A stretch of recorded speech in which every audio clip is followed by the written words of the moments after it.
E aí, gente, tudo bem?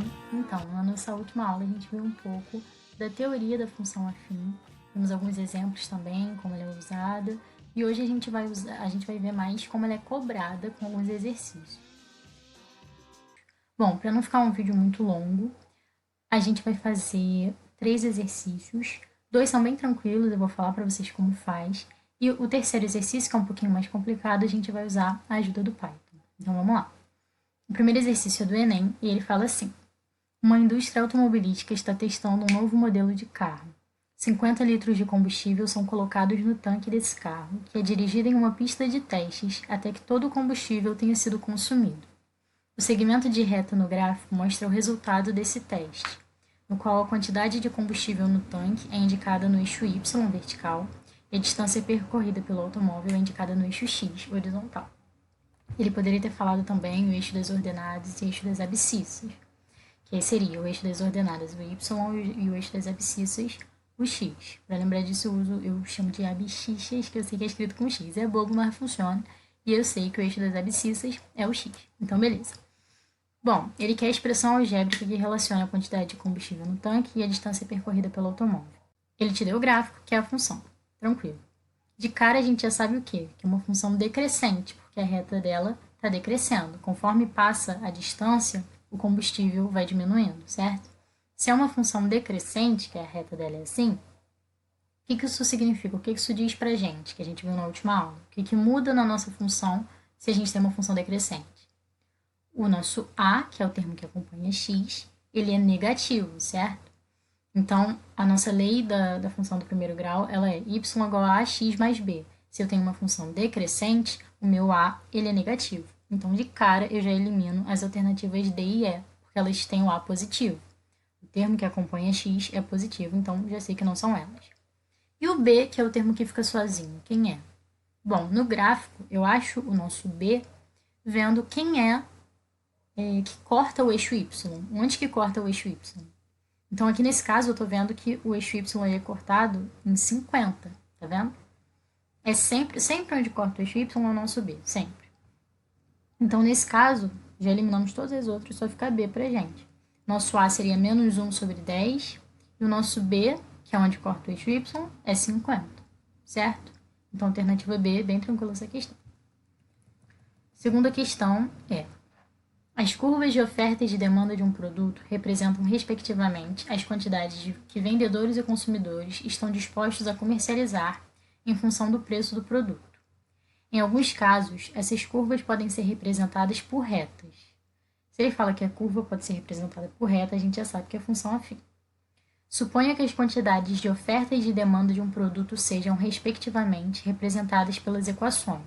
Ele deu 2 equações aí e falou que QO é a quantidade de oferta e QD é a quantidade de demanda, e P é o preço do produto. A partir dessas equações de oferta e de demanda, os economistas encontram o preço de equilíbrio do mercado, ou seja, quando QO e QD se igualam. Para a situação descrita, qual o valor do preço de equilíbrio?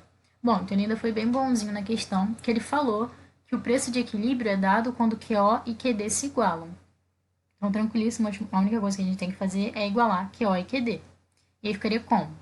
Se QO é menos 20 mais 4P e QD é 46 menos 2P, eu vou ter que menos 20 mais 4P é igual a 46 menos 2P. Vou ajeitar isso aí, passar o 2 para lá, ele está negativo, passa positivo, vai dar 4P mais 2P, 6P.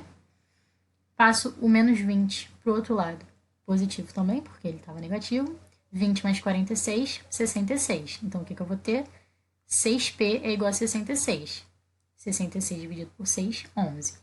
Tranquilíssimo. Letra B, já sei que o preço de equilíbrio é 11. Questões muito tranquilas, mas que caem bastante usando função afim. Então, agora na nossa terceira e última questão, a gente vai usar a ajuda do Python. Não que seja uma questão super difícil, não é, mas o Python dá uma facilitada e ajuda a gente nessa questão. Então, vamos lá. Tá falando assim: as sacolas plásticas sujam florestas, rios e oceanos, e quase sempre acabam matando por asfixia peixes, baleias e outros animais aquáticos. No Brasil, em 2007, foram consumidas 18 bilhões de sacolas plásticas. Os supermercados brasileiros se preparam para acabar com as sacolas plásticas até 2016. Observe o gráfico a seguir, em que se considera a origem como o ano de 2007. ele dá um gráfico aqui pra gente, fala, de acordo com as informações, quantos bilhões de sacolas plásticas serão consumidos em 2011? Bom, a gente consegue descobrir duas coisas com esse gráfico de cara sem precisar fazer conta nenhuma. A primeira coisa é que é um gráfico decrescente, igual ao outro, uma reta decrescendo. Se fosse uma reta assim, seria um gráfico crescente. Como ele está caindo, é uma reta decrescente. E a segunda coisa que a gente consegue descobrir de cara é que o nosso B é 18, porque é onde corta o eixo Y, certo? Então, beleza. Primeiro vamos analisar. O nosso gráfico ele é de número de sacolas em bilhões, então esse 18 não é 18 sacolas, é 18 bilhões de sacolas, pelo número de anos após 2007. Então esse 9 é 9 anos após 2007. 2007 mais 9, 2016. Se ele estivesse representando 2008, seria 1, que é um ano após 2007, certo? Beleza. Então vamos lá. Se ele quer saber quantas bilhões de sacolas plásticas serão consumidas em 2011, a primeira coisa que eu preciso descobrir aqui é qual é a nossa função. Ele me deu o gráfico e quer saber a função, e não quer saber a função, mas a gente precisa saber a função, igual na primeira questão. Então vamos lá. Eu tenho dois pares ordenados aqui. O meu primeiro par ordenado ali é 0 e 18, porque eu tenho 18 em Y e 0 em X, certo?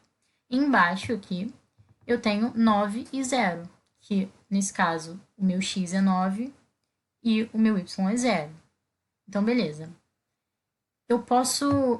Vou escrever aqui para vocês só para facilitar, mas não vou usar isso ainda não. Estou usando o Google Colab igual da nossa primeira aula, para a gente resolver o exercício. E eu tenho que a função ela é de ax mais b, certo? Ela respeita essa lei. Se eu tenho que o meu par ordenado é 9, 0, e eu sei que o meu b é 18, eu tenho, no lugar de y, 0, a vezes, o asterisco ele representa as vezes, é a multiplicação, né? O meu x é 9 mais 18, certo? Então, minha função ela vai ter essa cara. Passo 18 para lá como negativo, vou descobrir que meu a é menos 2.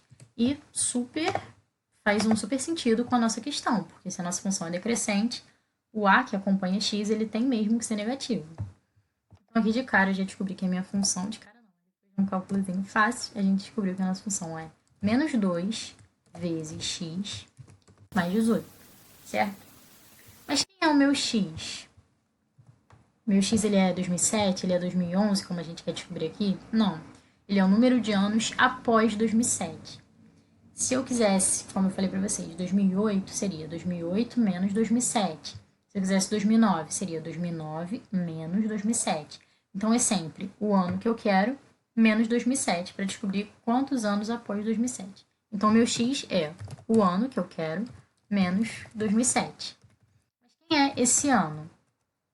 Eu poderia colocar direto 2011, mas como a gente está fazendo um programa, geralmente a gente faz para outra pessoa, para outro usuário digitar nesse programa, certo? Então, no caso, eu estaria fazendo um programa para vocês digitarem o ano que vocês querem.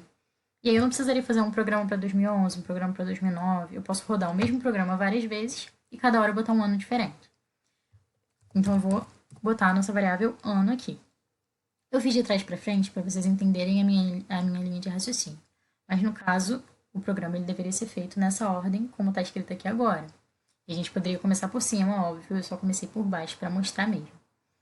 E sempre tem que ser assim, porque se eu tenho um x aqui embaixo, eu tenho que definir quem é esse x em cima, certo?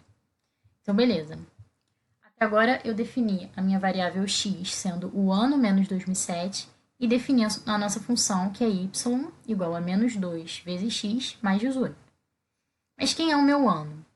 Bom, meu ano é um número que não pode ser um número quebrado, porque não existe 2011.5, 2009.5. Então, eu quero um número inteiro. Eu quero que o meu usuário digite esse número, certo? Para eu receber a informação do usuário, qual era o comando que eu usava? Input, certo? E se eu quero receber só números inteiros, qual era o comando? Int. Então, aqui vai ter int, abre parênteses, input, abre outro parênteses. E eu quero pedir qual é o ano que a pessoa quer.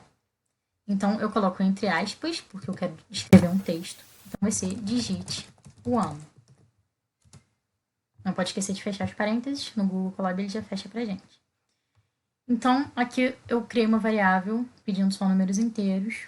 Pedi para o meu usuário digitar o ano que ele quer. Eu vou pegar esse ano, diminuir de 2007 e vou guardar essa informação na minha variável x. E aí eu vou calcular na minha função y igual a menos 2x mais 18, sendo que o meu y é o número de sacolas, certo? Ele está aqui na minha variável y, no meu eixo y, que é o de número de sacolas em bilhões.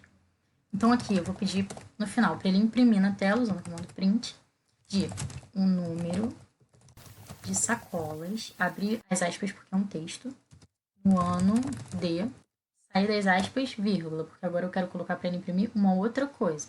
No ano de, aí vou colocar aqui, ano, que ele vai imprimir o quê? O valor que o meu usuário digitou em ano, certo? Então se ele colocou 2009, vai aparecer o número de sacolas no ano de 2009, e aí eu vou abrir de novo aqui outras aspas para colocar mais um texto, foi de, vou sair das aspas, botar outra vírgula, que agora eu quero que ele imprima outra informação, que vai ser o meu y, que é quem? O número de sacolas. Então vai ficar o número de sacolas no ano de, aí vai aparecer o ano, foi de, aí vai aparecer o valor de y, e eu vou colocar aqui outras aspas, bilhões de sacolas. Pronto. Então agora quando a gente rodar o nosso programa, o que vai aparecer pra gente? É pra gente digitar o ano, e ele vai fazer esse cálculo do número do ano que a gente colocou, menos 2007, vai calcular o número de sacolas nesse ano e vai imprimir isso pra gente. Então vamos lá. Digite um ano. Bom, clique ali na setinha para rodar o programa, igualzinho da outra vez. Aqui no nosso exercício ele pede quantos bilhões de sacolas plásticas serão consumidos em 2011. Então o ano que a gente vai colocar aqui é 2011. O número de sacolas no ano de 2011 foi de 10 bilhões de sacolas. Ficou sacolas duas vezes, né? Pode ser só 10 bilhões. Pronto. De novo, só para ficar bonitinho. 2011, o ano. O número de sacolas no ano de 2011 foi de 10 bilhões. Então a gente sabe que o nosso resultado aqui é 10, certo? Então, bem tranquilo. Usando o Python ficou mais fácil ainda, mas seria tranquilo também fazendo normalmente, usando matemática normal, na mão. Foi isso, o Python ele facilitou a nossa vida, ajudou a gente até a compreender melhor, né? Então, eu espero que vocês tenham gostado do vídeo. Nosso próximo vídeo vai ser um resumo e a nossa aula final, para vocês responderem também um último questionário, para ver se vocês absorveram bem os conteúdos. Até a próxima, não deixe de curtir esse vídeo, não deixe de assistir o próximo. Tchau!